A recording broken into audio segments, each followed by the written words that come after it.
குருவும் சுக்கிரனும். அந்த குருவும் சுக்கிரனும் சுபகிரகங்கள். அந்த சுபகிரகங்கள் உங்களுடைய ராசிக்கு 12ஆம் இடத்தில் இணைந்து நல்லா இருக்கிறாங்க. அப்ப அந்த 12ஆம் இடத்துல குருவும் சுக்கிரனும் இணையும் போது அந்த 12ஆம் இடம் என்பது என்ன?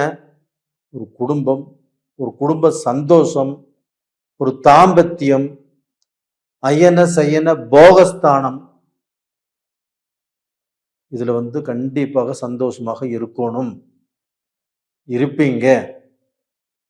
அது போக வெளிநாட்டு வாழ்க்கை, இங்கிருந்து வெளிநாடு போவது, இல்லை இங்கிருந்து ஒரு வீட்டை மாற்றி இன்னொரு வீட்டுக்கு போறது, ஒரு ஸ்டேட்ல இருந்து இன்னொரு ஸ்டேட்டுக்கு போறது, இது எல்லாமே நிச்சயமாக நல்லபடியாக உங்களுக்கு நடக்கும்.